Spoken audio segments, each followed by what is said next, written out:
I'm Dom Nicholls, and this is Ukraine, the latest. Bravery takes you through the most unimaginable hardships to finally reward you with victory. It's the worst carnage that this world has seen since World War II. Absolutely fascinating. We are with you, not just today or tomorrow, but for 100 years. Nous ne pouvons pas, comme Européens, laisser gagner la Russie en Ukraine. Nobody's going to break us. We're strong. We're Ukrainians. The Oxford Literary Festival is a platform for dialogue, where the big ideas of the world are freely debated, with attendees given access to some of the world's leading thinkers. I was asked to moderate a panel consisting of Chatham House fellow Keir Giles, academic Professor Mark Galeotti, and journalist Stephanie Baker. In the sublime majesty of the Sheldonian Theatre in Oxford, a place more accustomed to mortar boards than mortar rounds, we discussed the Russian threat, quite how Putin has managed to retain his stranglehold on power, the need for Europe to wake up on defence, and the impacts of economic sanctions. Here is our conversation. So there's a lot going on at the moment. To try and make sense of this, we're going to focus purely on the Russian threat and branch out from there, how it's grown, what we can do to fight back. And I'm delighted to be joined by Stephanie Baker, economics and finance journalist, by Keir Giles, who you'll know from Chatham House, and Mark Galeotti, who an academic who started his academic career at the place up the road, 75 miles that way, but we don't talk about that place. Anyway, so we're going to be talking about the political, historical, societal, economic front in this new security order, if this is the start of the post-Cold War theatre that we are entering. So we're going to start with the threat, and let's look at Russia, and let's start in the near abroad, the near term. Stephanie, you lived and worked in Moscow in the 1990s. Could you just talk to us about what it was like then, post-Cold War? The Soviet Union had gone. There was a time of optimism, enthusiasm. This was going to be a new relationship with the West. Is that how it felt at the time, or is that us looking back with sort of Western rose-tinted nostalgia? Right. So, yeah, I was a journalist at the Moscow Times and Radio Free Europe, Radio Liberty in Moscow in the mid-1990s, covering economics and the whole economic transition. It was obviously an incredibly chaotic time. I stumbled upon a contract killing while I was there, which is part of, I mention it in my book, as a kind of, typical sort of symbol of that chaotic period. I think obviously there were huge problems and huge fights going on, huge economic problems, but I think there was that sense of optimism that Russia could overcome all those challenges and all those problems, and that it would eventually transition to a true market economy and a democracy. And I think that was perhaps misplaced. I think people didn't pay enough attention or pay serious attention to the kind of corruption that had emerged during the time, in particular things like the Loans for Shares program that enriched this new class of elite oligarchs that continue to rule huge swathes of the Russian economy today, and how much, that period, that Loans for Shares has been sort of called Russia's original sin, and I think that is an apt description, that there are hangovers from that period that really drove what's happening today, created the conditions and the ground for a ruler like Putin to take power and solidify power.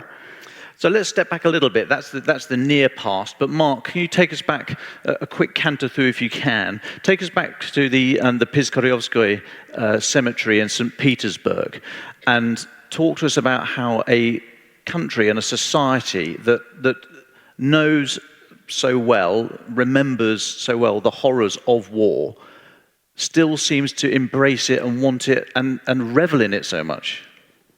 Yeah, I'd be cautious about saying reveling. For people who don't know, Piskaryovskoye Cemetery is in what is now St. Petersburg, and it's a series of huge mass graves from the siege of, as it was then, Leningrad in World War II.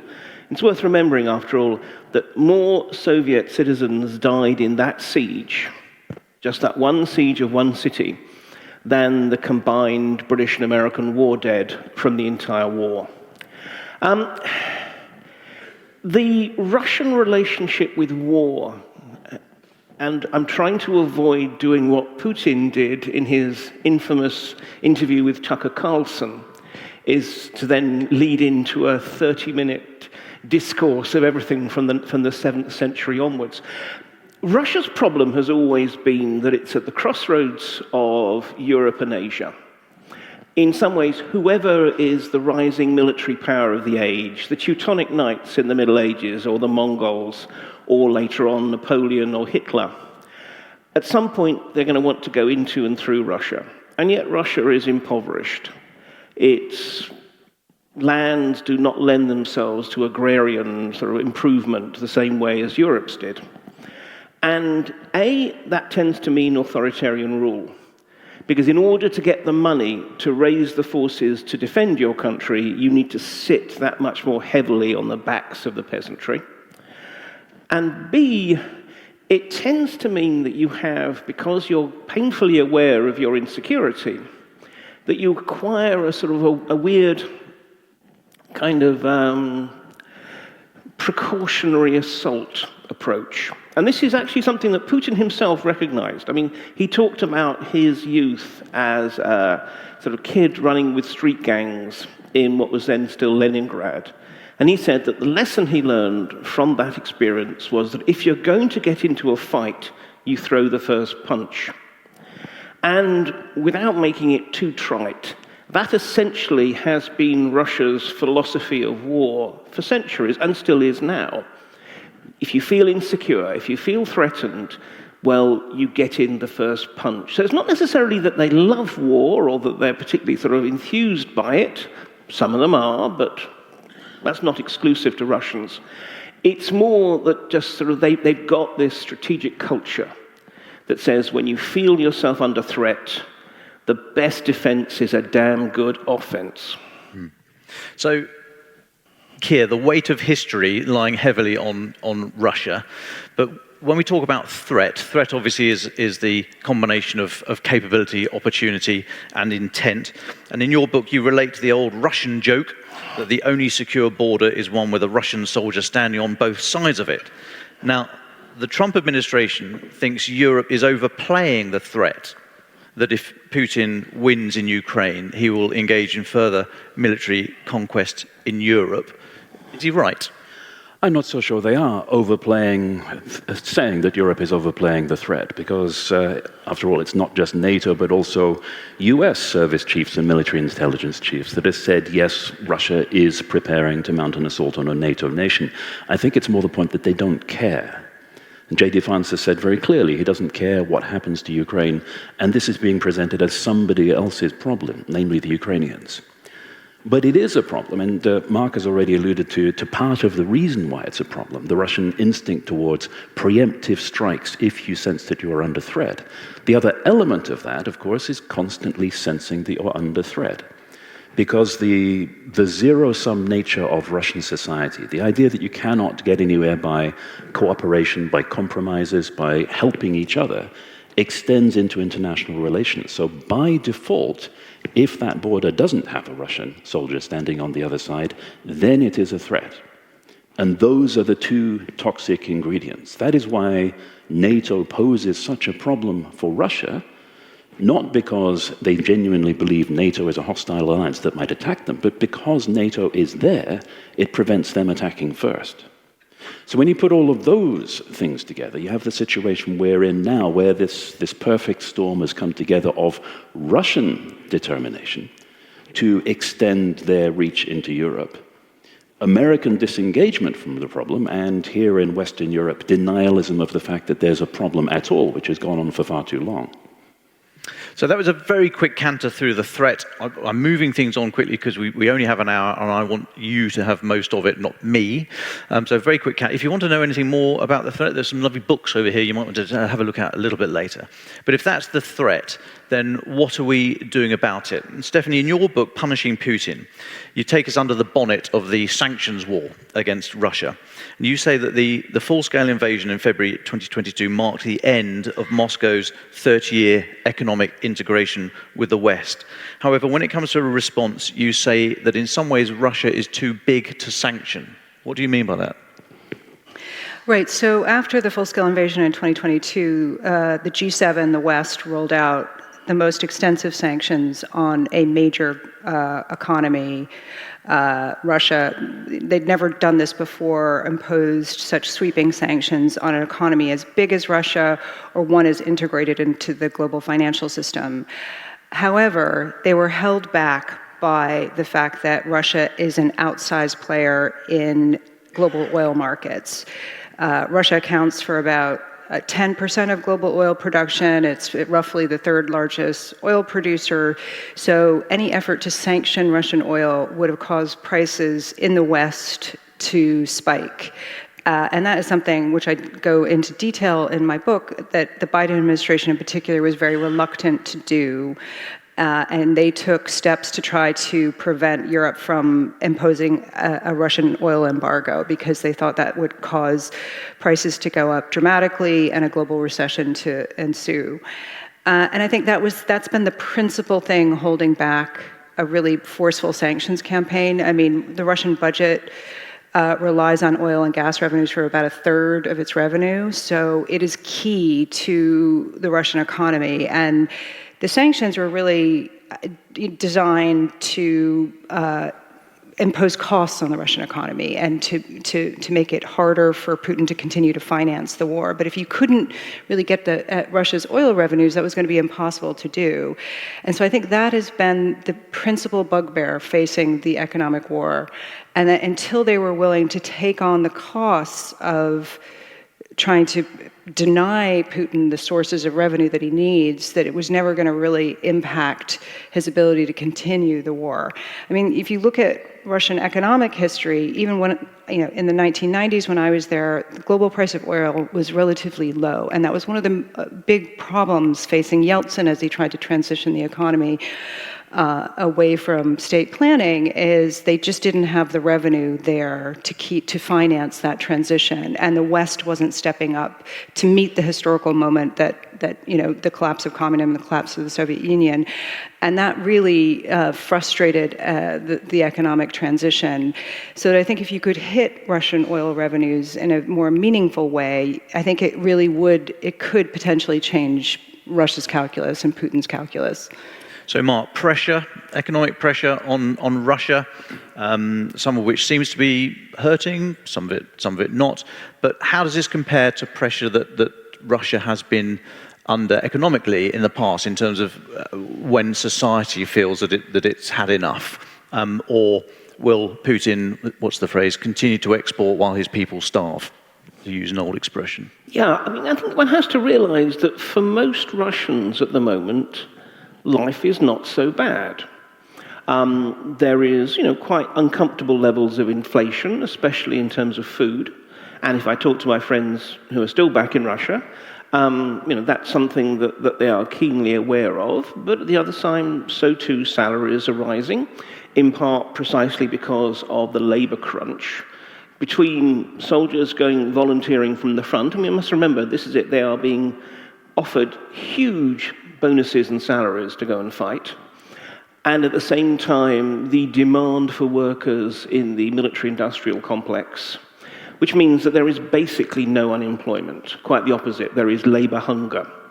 And that's driving prices up. Now again, in the long term, this is all deeply scarring for the economy. But what it means is that in the here and now, this is a war that is being fought by volunteers, somewhere quite far away. It's not leading to widespread immiseration or whatever. The thing is that there will come a point, and this is the trouble, unfortunately it's a moving target, and at the moment when I speak to economists, And, you know, I could be a little snarky and say you speak to 3 economists and you get 4 opinions. But, you know, there seems to be a consensus that next year, that's when large chickens come home to roost, and the regime will have to start making tough decisions of the guns versus butter variety, because at the moment, there's lots of guns, but there's still enough butter. Though butter, incidentally, is also becoming much more expensive. So at present, things are fine. The interesting thing is when we talk about sort of protest and the like, look, this is a thuggish police state. In some ways, I'm amazed that there are still people protesting at all. And in some cases, people look for alternative ways. I mean, since the start of the war, the level of environmental protests has skyrocketed. Not because the environment's got worse, but because that's one of the few still sort of sanctioned areas. So if you want to just generally express disaffection, you do. The big concern from the regime, from what I'm hearing, is something like the Solidarity trade union that emerged in Poland at the end of the 1970s, beginning of the 1980s. That sense that you have a generalized sense of fed-upness that at the moment doesn't have a clear focus, and there's clearly no opposition because that's been destroyed. But then if some black swan event happens, and black swan events do happen, you know, whether it's a particular sort of cascading regional economic crisis or a nuclear disaster or Putin dies, whatever, you know, that may suddenly catalyze all this built-up protest. But at present, for most people, faced with the choice of, do I go and protest, be clubbed to the street by the riot police and dragged off to prison, or do I just keep my head down, accept that life's okay, essentially try and ignore the war? I mean, viewership figures for news programs have fallen off a cliff. In fact, most Russians, they don't want to keep up with what's going on. They want to watch science fiction and rom-coms and so forth. You know, just keep your head down and hope things work out. That is where most Russians are these days. But, as I say, there is coming over the horizon more of a reckoning. Over the horizon, Keir, life is, there's pressure, but it's quite good. So the threat is still growing. Is it also still growing because there's too little external pressure? Now, in your book, Who Will Defend Europe, you quote the German think tanker Jan Nicholls' words, saying that for too long there's been in Europe a sense of urgency without a sense of action. And there's been no resolve, or the resolve has been too unevenly distributed across Europe to do anything about it. Now, you wrote this book last summer, so has your view changed since then? And has, in the months since you wrote the book, the gloss come off the Western, and I'm thinking particularly British, military toolbox? Are we now realising that we actually haven't got an awful lot of stuff we can do about it? Yes to all of the above. And it's the opposite of pressure on Russia. So as Mark was intimating, Russia does have a long and very consistent tradition of spending itself into state collapse in pursuit of wars it can't win, 2.5 times during the 20th century, but we're a long, long way from that at this point. We've been hearing year after year since about 2015 from some economists that the Russian economy is going to collapse imminently, and then the next year they revise their forecast to next year. But yes, Mark is absolutely right. There's been a consensus that later this year or next year is the time when Russia starts to hit the crunch point, not just economically, but also in other indicators as well. Running out of people to send into the front line, running out of armored vehicles that they've been pulling out from these antique vehicle parks, refurbishing, sending forward, using tanks and armored vehicles less than at the earliest stage of the war, but they're still important. All of these things were supposed to come together to put a deadline on what Russia was doing. But they've been bailed out. In terms of manpower, they're being bailed out by North Korea. In terms of deadlines for bringing the conflict to an end and rescuing themselves from their own misguided misadventure, they're being bailed out by Donald Trump, handing them a lifeline to say, here is a way in which you can freeze the conflict and regather your strength for the next go. Meanwhile, yes, there's still the passivity that we see across Europe. For all of the headlines that we see about new European determination to spend on rearmament, on building up defense industries from that atrophied state they are in, on actually seeking defense relevance, What has been done is far, far less. And the problem I think you're alluding to in the last part of your question, it's particularly hit home in terms of the British armed forces finding that hype is now colliding with reality, finding that the stories that they have been telling the country and that the Ministry of Defence has been telling MPs and has been sold to our friends and allies in Northern Europe over the last decades actually doesn't stand up to the test of having to do something. And now that we are faced with that test, there are conversations about a coalition of the willing to go and support whatever peace might emerge in Ukraine. Suddenly, there is a test of what is actually feasible without the support from the United States that so many countries, including this one, have taken for granted over the last 80 years, and that is showing up the deficiencies. So little that is available to actually go and carry out political tasks that some people are wondering, what exactly do we have armed forces for if they cannot do the job that they're actually supposed to be doing on behalf of the country? So a few awkward home truths coming out for the West. And another awkward home truth is that Putin seems to be winning the narrative. Mark, you say in your book, as a professional historian, you say Putin would struggle to get a passing grade. And yet he seems to be so successful in framing any narrative, leading the debate. How is he so successful, and how are we able to counter that?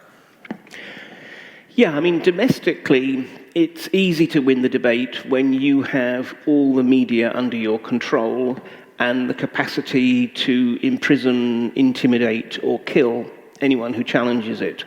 And frankly, even there, it's not really working. I mean, it's worth noting that Russians have a long and undistinguished record of being lied to by their rulers. And they've learned how to hold two truths in their head. The one that you have to say externally, and the one you say around the kitchen table. So, we should be aware of that. Internationally, I mean, I think the fascinating thing about the Russian narrative is the degree to which it has exploited and held up our own foolishnesses, hypocrisies, and divisions. Because this is the thing, we worry a lot, rightfully, about Russian disinformation and subversion. But the Russians have no magic mind control powers. They can't take someone who is happy with the status quo and turn them into some kind of rebellious populist.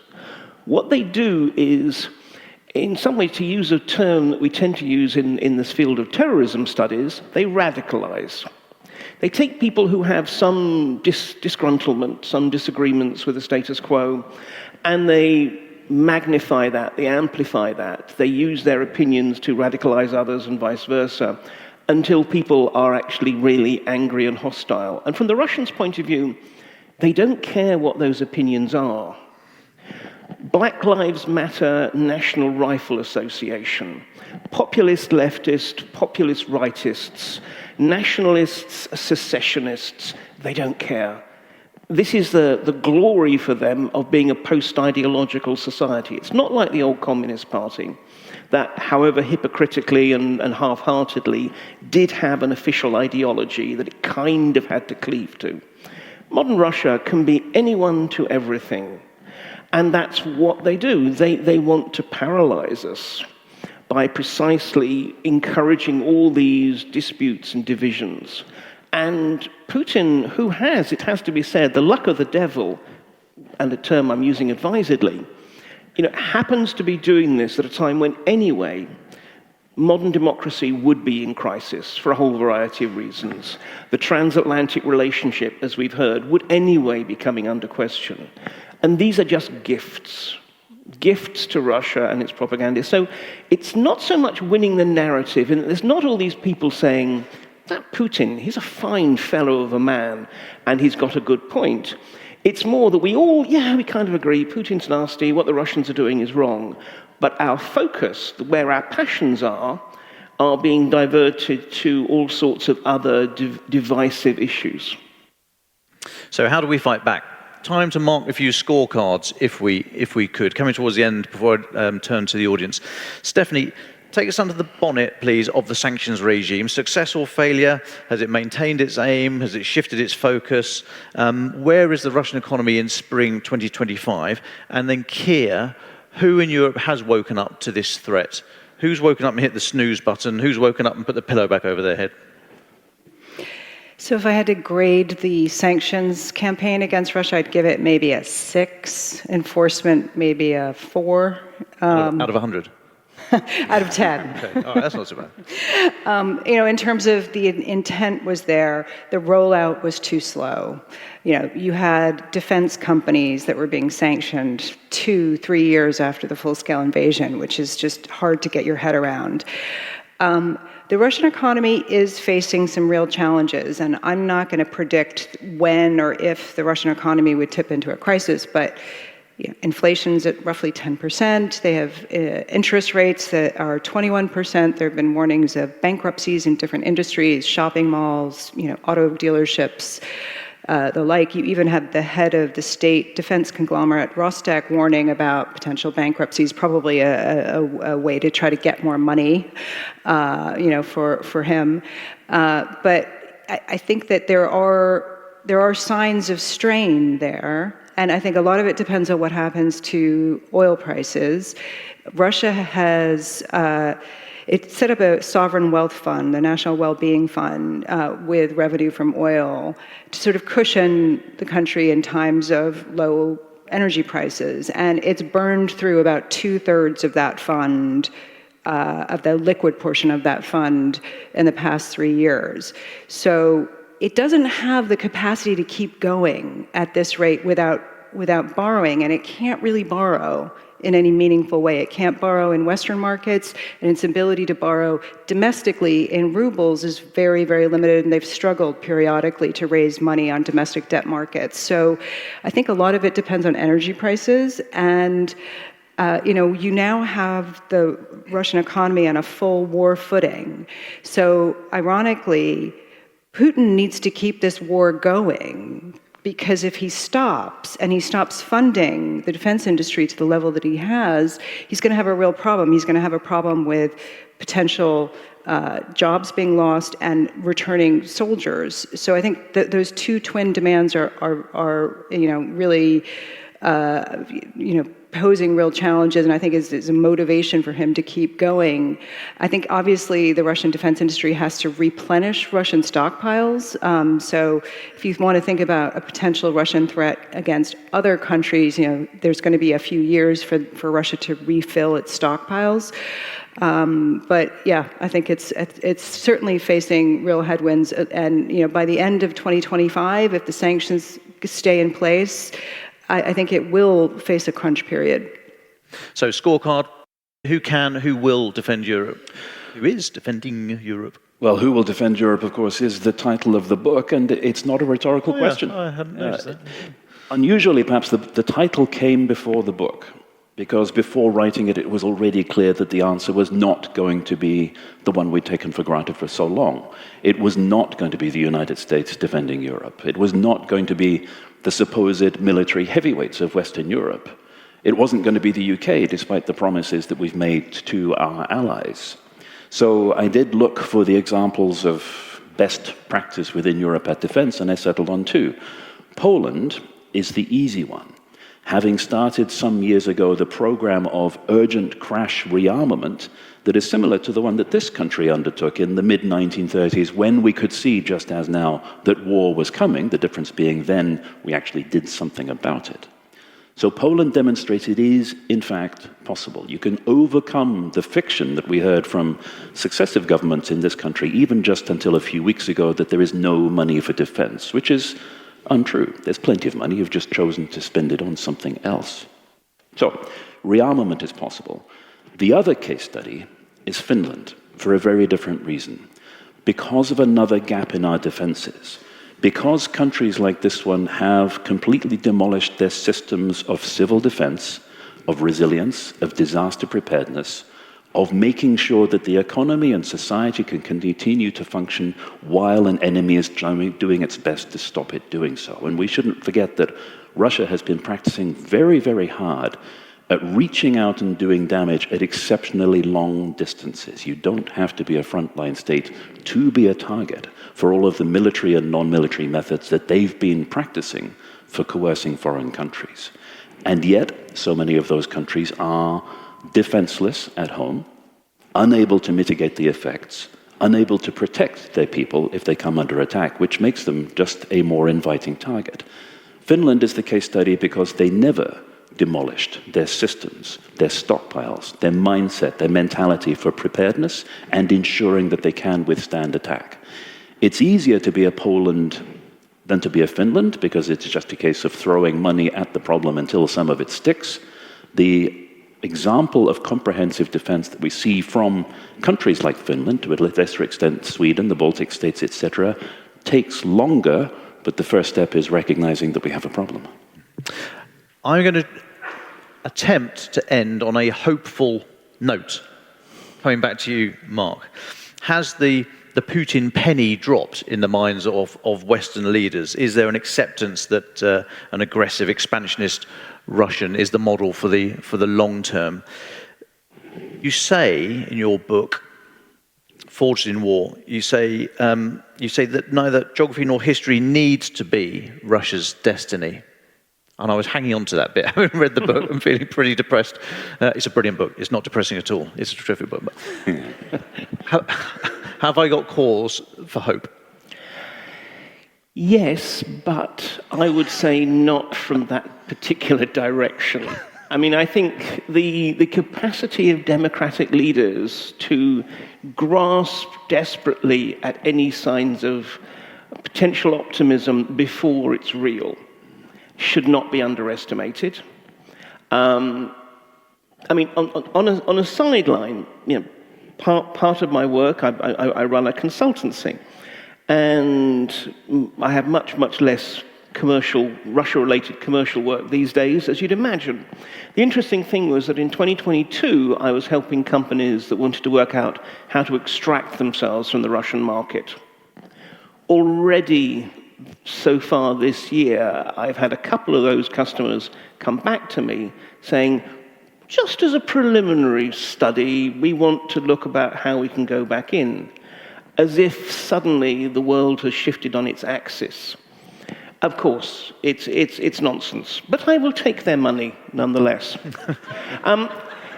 For me, the grounds for hope are not necessarily to be found in that. I mean, I'm unfashionably optimistic in two terms. One is I don't actually think Russia will militarily invade the West. I understand how generals whose job is to think of plausible worst-case scenarios have to plan for that.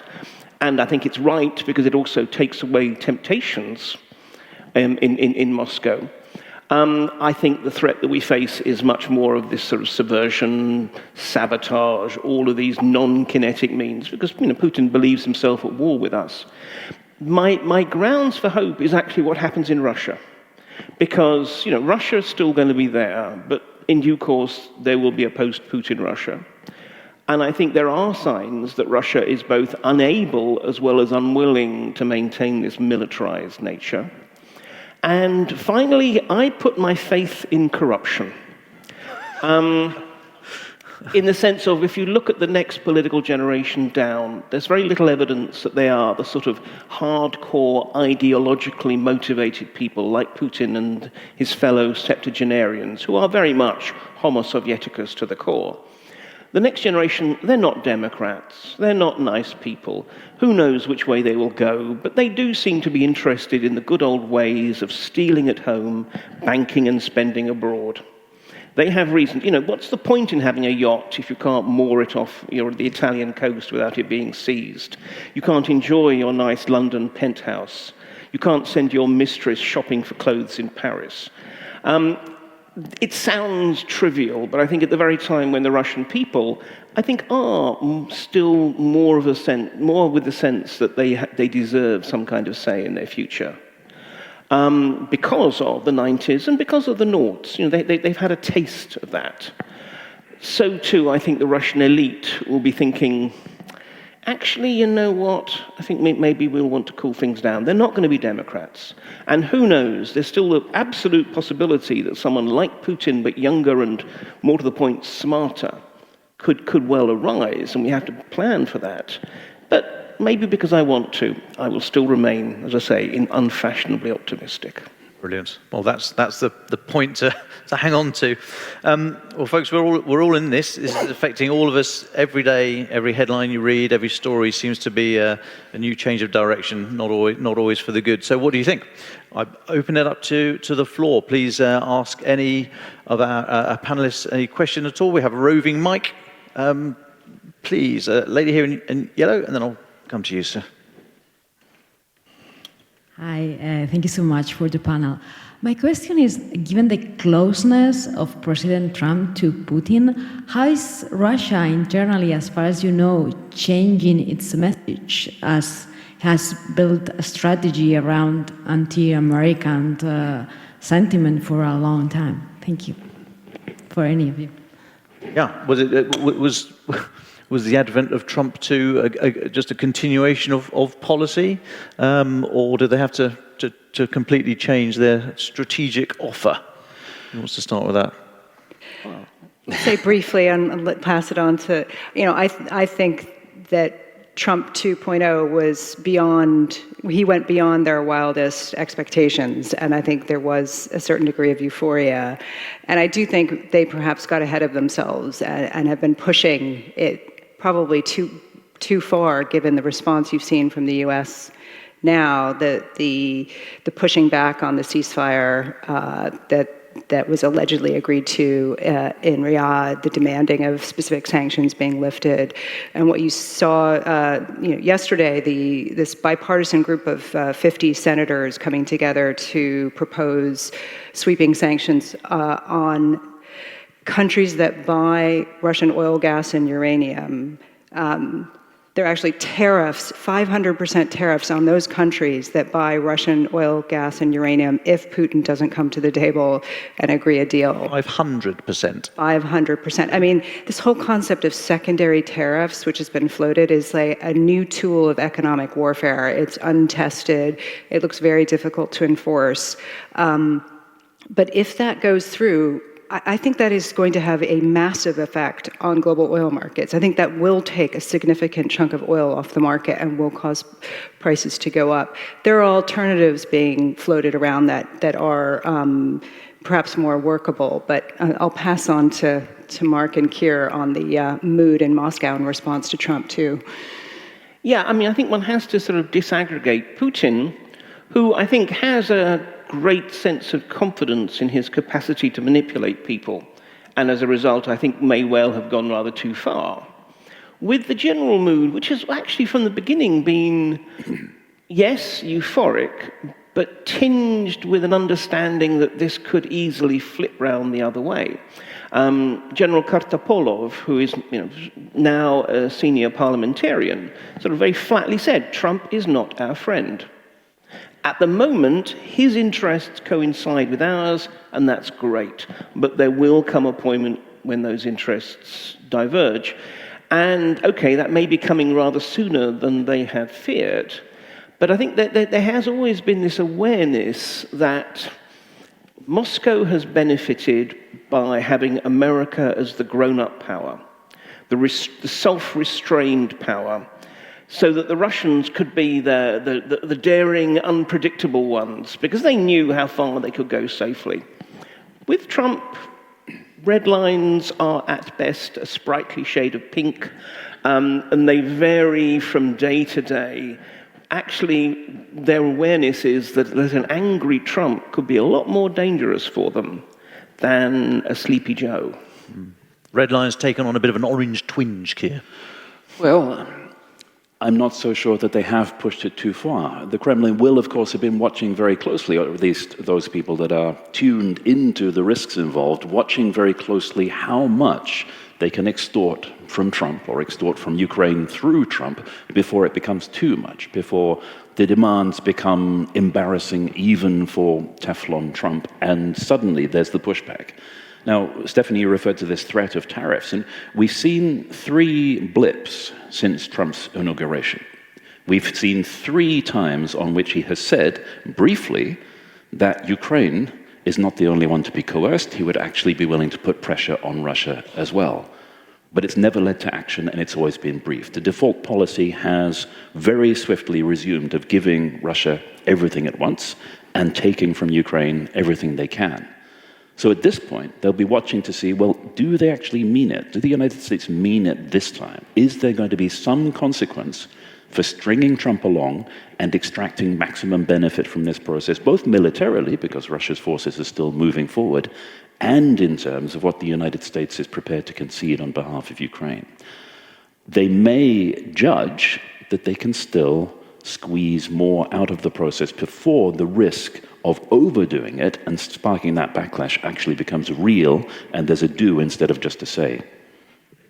Thank you. Now we had a question at the front. Please try and catch my eye as the panel are answering. A question at the front here, please.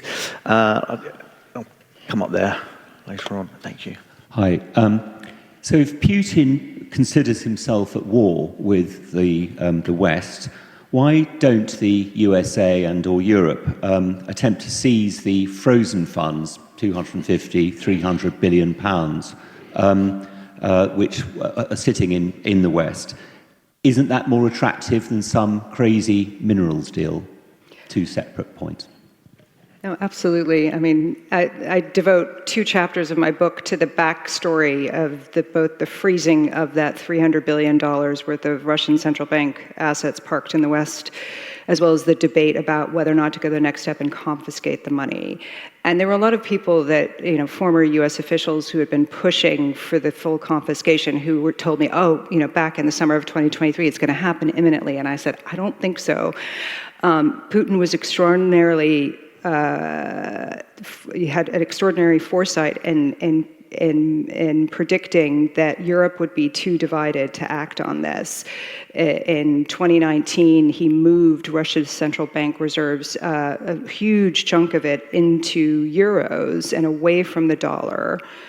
I think he wasn't expecting the freezing of those assets.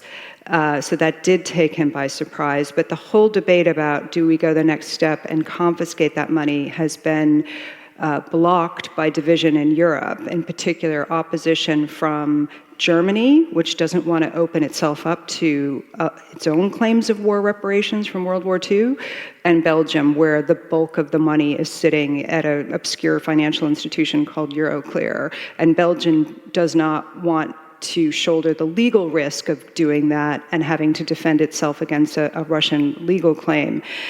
And obviously there is Viktor Orban of Hungary who would be opposed to that. So I think there's just a huge amount of division. The G7 wanted to move as one on this so that there was no blowback on one particular currency. So the Biden administration, after dithering, finally came around and supported it. There's a congressional act supporting the seizure of that money. Canada has supported it. David Cameron, the former foreign secretary here, he supported it, but Europe has been the block on it. And I think the crunch is coming now. I think there's huge pressure because of budget constraints in Europe that they're going to have to figure out a way around that, either providing legal protections to Belgium. And it does sound like Friedrich Merz, the incoming chancellor in Germany, is sounding a little bit more open to the idea. As I understand it, Christine Lagarde is open to it in terms of a war reparations claim, but not in terms of a so-called countermeasure. So it gets into this legally tricky, untested waters of international law. And briefly on the minerals deal, you must be a journalist, sir. You managed to get 2 questions in for the price of 1. Briefly on the minerals deal, good? Looks great when I read it. The latest iteration of it, they've gone back to demanding that the deal is paying back the U.S. for previous military and financial aid. And they're actually proposing to charge Ukraine 4% interest on that, which is just extraordinary. And it's no longer just the rare earths deal, because I think everyone's finally woken up and realized that Ukraine doesn't really have any significant rare earths to mine. And it now includes everything from ports to infrastructure, energy, and it's posing real problems for Ukraine's potential membership of the EU because it gives the US first rights on any of those deals, which will create huge problems for Ukraine to enter the EU. Thank you. Now, to save some legwork, we had two questions up in the tiers. Could we grab both of those two, please? Gentleman in the green top and the blue check, please. I'll take both questions at the same time. Then, Madam, will come over here afterwards. Thank you. So I'd like to push you on the domestic political economy of Europe coming together and defend itself, and also making up for what the US doesn't do. And to my mind, there are two aspects to this, and one of them is something you touched upon. Is European business really willing to let governments actually sanction Russia, stay out of Russian markets, and remain a fierce force against Russian aggression? And my second question is, with an aging population, and I don't mean to be disrespectful to anyone, but won't governments be forced to make difficult trade-offs with guns and butter in favor of butter rather than guns? And won't those two forces undermine any effort of especially the Germany, France, and Italy to remain part of the coalition of the willing in Europe? Thank you. And can we grab the second question while the mic is in the gods? Thank you. As a serving soldier since 2000, it's felt sometimes like living through 2.5 decades of relative decline. Keir was very clear in laying out the diagnosis and then also laying out the cure in terms of Be More Poland and Be More Finland.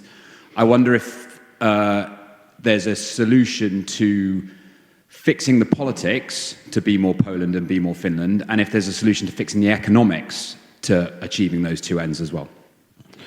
So where does politics go? Keir, guns, butter, the future, domestic pressures? They're two related questions. It's not a simplistic one-for-one swap. You spend less on welfare, you spend more on defense, because of course defense is an investment. It's not just sunk costs. It is a boost for the economy in itself, but it is a choice that has to be made. The problem is that for too many countries in Europe, if you get the choice wrong, all of the luxuries that you're spending on at the moment, the health, the welfare, the supporting the aging population, become completely irrelevant.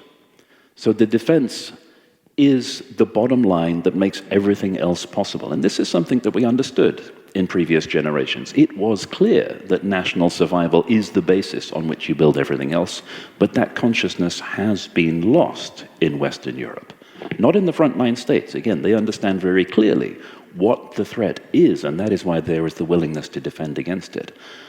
But the further west you go, and I use the phrase west of Warsaw a lot in the book, the further west you go, the less willingness there has been of our political leaders to admit to what the problem is, and therefore what needs to be done in order to actually withstand it. And that's a failure of leadership across the board. If you look at the very faltering starts that, for example, this country has taken towards reconstituting any kind of emergency preparedness, you will search in vain for any system that's being set up or any admission of why this is happening. And that applies to a lot of Western European states. What makes the difference is when one of our senior leaders, in conjunction with the range of individuals that they need to recruit in order to reach all of the diverse audiences in our very fragmented information society, when they stand up and say, we have a challenge, it is serious, we are going to be in trouble if we do not take action, that unlocks things. And we've seen it time and again in the frontline states as this consciousness seeps gradually westward. As soon as there is that admission, it empowers not just government, but also media, business, civil society, everybody that you need on board to actually recognize the challenge and start making the changes that are necessary in order to bring it about. Mark, we've gone soft, and so you joined the army in 2000. I joined the army in 1992 when we had 160,000 troops in the army. So, yes, I have a weary sigh watching this elegant, managed decline. I know from where you come, but Mark. think I'd make 2 points. One of them is, look, there is a fundamental problem about sort of the threat narrative. It's very hard to sustain, even if you believe that Russia will reconstitute its forces, and as soon as it's done that, will be looking to advance on NATO. It's very hard to think of, for example, a direct physical threat to the United Kingdom. We're not going to see an army which has not been able to win against Ukraine roll across the rest of Europe. Remember, European NATO, without the Americans and without the Canadians, still has more troops than the Russians. And more money is being spent. And so I think one of the problems is actually finding the right way of articulating the nature of the threat. And often, the trouble is we have exaggerated sort of scenarios being created, that if we're not careful, Russian paratroopers will one day be just sort of drifting down over the South Downs or something. So we have to articulate what is the nature of the real threat if we expect to win politically. Because at the moment, we're not. Politicians who say that Russia is, a clear, imminent danger are also messing around about, well, maybe at some point we'll hit 2.5% of GDP. If they genuinely believe that, then why aren't we talking about 5%, 8%? So really there are two choices. Either, and I know this will sound shocking, our politicians are lying to us because they're trying to dispel Ukraine fatigue and so forth, or they are criminally negligent. I don't see a sort of middle line. Well, the two are not mutually exclusive. Indeed, quite. Talk about optimism. But the second point I would make is also, I think what we have to realize is the nature of the threat is broader than just military. And I think one of the problems is that this talk about rebuilding national militaries in the West, which I think is absolutely overdue and necessary. We have hollowed out our forces to ridiculous degrees, particularly with Britain, because we are still trying to straddle the idea that we can be a useful sort of ground force component in Europe and project power as far as the Pacific.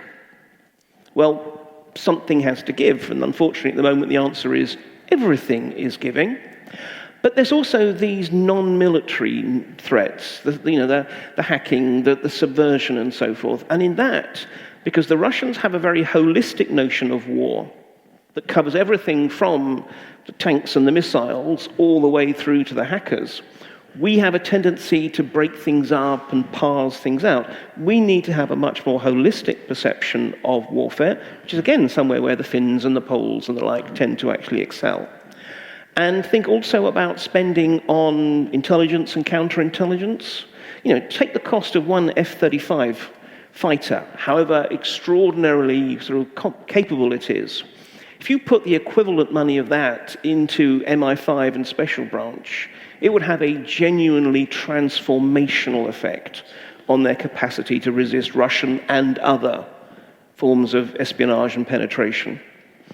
But also precisely the notion that the civil defense and disaster preparedness side of defense also extends to measures to resist subversion, to basically reach out to communities that feel excluded from the current political narratives. All this kind of more touchy-feely thing is actually also security. So I think we need to be looking at defense, but defense also in a wider security context, because that is where there is a real threat. It's not necessarily Russian tanks, but it doesn't mean to say that Russia does not, at the moment, at least under Putin, bear us ill will. Time, as ever, is the enemy. Time is the enemy. Sleep is a weapon. We used to say that in the army. I hope we still do. So we'll take two questions. A lady over here in the white top, and the gentleman down here, please, straight after. We'll take the two together. Hi. Do sanctions work when Putin has a big shadow fleet and other ways of circumventing sanctions? And in order for sanctions to be more efficient or more meaningful, like I think you said, who needs to do what?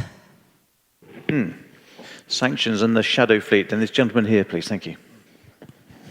just pick up, should we be following Finland's example? If we were in a situation like Ukraine today, missiles, we've got no air defence at all. The recent lecture told us that. And ships, cable-cutting ships and so on, we'd probably struggle to deal with those in some ways, shadowing them or whatever. Sanctions first. Yeah, so obviously, and I go into this in the book, that what the G7 wanted to do was to try to keep Russian oil on the market, but drive down Russia's revenues from that. And they came up with this wonky idea to impose a price cap on Russian oil. And that worked for a few months, and then Russia built up its shadow fleet of oil tankers to get around this price cap. I think the price cap has been somewhat effective in denying Russia revenue. I mean, there have been various estimates over the course of the past 2.5 years when it was introduced at the end of 2022 that it has cost Russia somewhere between 80, 90, $100 billion. So that's not insignificant, but obviously it's not enough to really put a dent in the Russian oil revenues that are essentially directly financing the war. There have been a lot of really interesting ideas floated about how you can strengthen the sanctions on Russian oil while keeping oil on the market. There's an interesting MIT economist called Catherine Wolfram, who I interviewed for the book. She worked on the design of the price cap. She worked with Treasury Secretary Janet Yellen, and she has proposed imposing a fee on Russian oil that would go directly to the U.S. Treasury. So it kind of appeals to the Trump idea of wanting to earn revenue. It's a kind of a tariff, but that it would force additional costs on Russia. And if Russia doesn't pay, then the idea would be that refiners and importers and insurers would have to stump up the money, and then they would then force Russia to, they'd pass along those costs to Russia. So there are ways of doing this, creative ways of imposing costs without too much blowback on the West. And the question is, will Trump listen to those ideas? He's certainly willing to incur greater costs for the U.S. economy than Biden was, as we've seen with his other tariffs, but that remains to be seen. Keir, during the London 2012 Olympics, we had a Type 45 destroyer parked up on the Thames next to Tower Bridge, somewhere around there, to provide an air defence bubble over London. That's about it, isn't it? That's all we can really muster. No, that's not quite true. There are two Type 45 destroyers. Out of 6, there are 2 operational.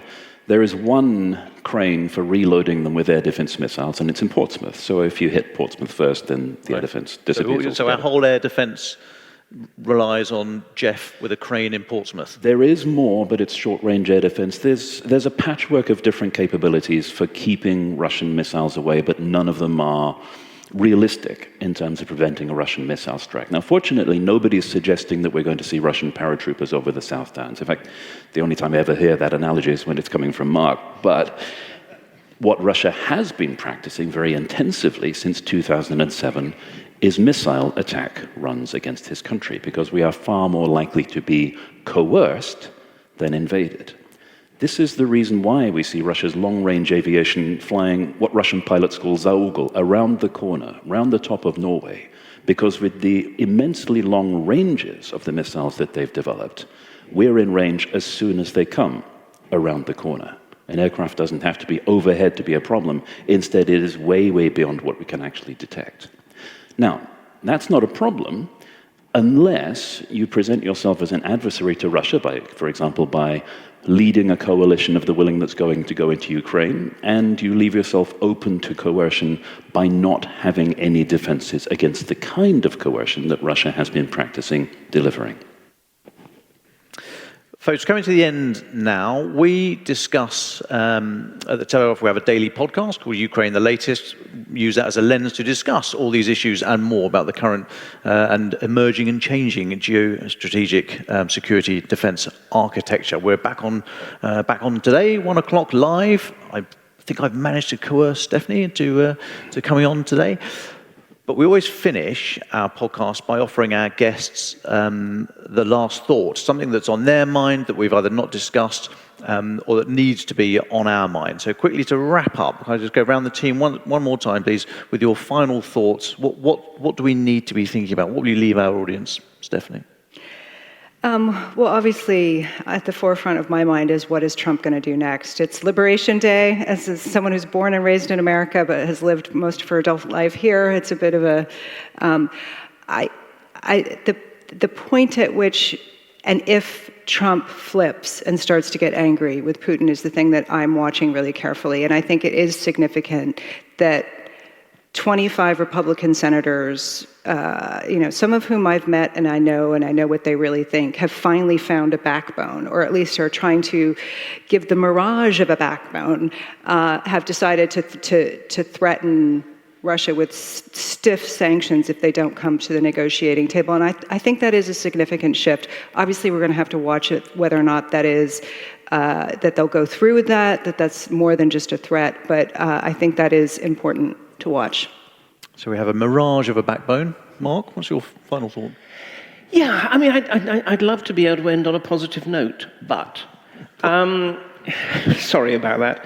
No, I mean, I think that to follow on from that, look, obviously, we absolutely hope that peace can come to Ukraine on the right terms. I mean, I think that's a key point. But I do think that we also need to note that although I may be optimistic about Russia post-Putin, I am not in the faintest bit optimistic about Russia with Putin. We have to appreciate the degree to which, whatever happens in Ukraine, Putin will continue to believe that the West is opposed to him. There's all kinds of historical reasons we don't have to go into. I think he genuinely believes it. He's wrong in his belief that NATO is a sort of a hostile force, etc. But we will face a continuing threat from Russia so long as Putin is in the Kremlin. So absolutely, let us strive for peace in Ukraine, but let's not assume that that is going to be peace in our time, alas. Meanwhile, a lot of our politicians do have a backbone. They don't need to find it. They know they want to do the right thing, but they need help. Since the beginning of this year, I've had 2 separate offices of 2 newly elected Labour MPs asking for help understanding the gap between the evidence that they see with their own eyes and what they're being told by the Ministry of Defence. How can they reconcile the continuing fictions that they hear from MOD in main building with everything else that's going on outside? They need an outbreak of honesty within the British government, the establishment of the British government, in order to do the right thing in Parliament, but they also need support from the public. So if people are concerned, if you read, for example, any of our books and think we have a problem and should be doing more about it, then do please get engaged and tell your MPs that this is what needs to happen. That's it, folks. Thanks so much for coming along today. I was trying to end on a more hopeful note, but the sun is shining. It's a beautiful Wednesday in Oxford, so let's try and hold on to that. But these are turbulent, crazy, worrying times. I don't mean to overplay the situation in the world at the moment, but neither should we underplay it. That's part of the reason why we are having these discussions now, and arguably part of the reason why we're in the pickle that we are. But we have 3 great books if you want to dig into those to learn more about this. I particularly like Stephanie's book because it's got a picture of a tank on the front, so that's one to go for first of all. But thank you so much for joining us today, and panel. Thank you very much for your attention. Thank you. Ukraine the Latest is an original podcast from The Telegraph, created by David Knowles. To support our work and stay on top of all of our Ukraine news, analysis and dispatches from the ground, please subscribe to The Telegraph. You can get 1 month free, then 2 months for just £1 at www.telegraph.co.uk/Ukraine the Latest. Deploying cutting-edge technology, we also release Ukrainian and Russian versions of this podcast. These translations retain our voices and delivery so that it can reach listeners in every region of Ukraine and those parts of Eastern Europe where Russian is still widely spoken. Links to those can be found in the podcast description to this episode. We regularly have a Ukraine Live blog on our website where you can follow updates as they come in throughout the day, including insights from regular contributors to this podcast. We also do the same for other breaking international stories. If you appreciated this podcast, please consider following Ukraine the Latest on your preferred podcast app and leave us a review, as it really helps others find the show. Please also share it with those who may not be aware we exist. You can listen to this conversation live at 1 p.m. London time each weekday on X Spaces. Follow The Telegraph so you don't miss it. You can also get in touch directly to ask questions or give comments by emailing ukrainepod@telegraph.co.uk. We do continue to read every message. You can also contact us directly on X. You can find our handles in the description for this episode. As ever, we are especially interested to hear where you are listening from around the world. Ukraine the Latest was today produced by Rachel Porter. Executive producers are Francis Durnley, Louisa Wells and David Knowles.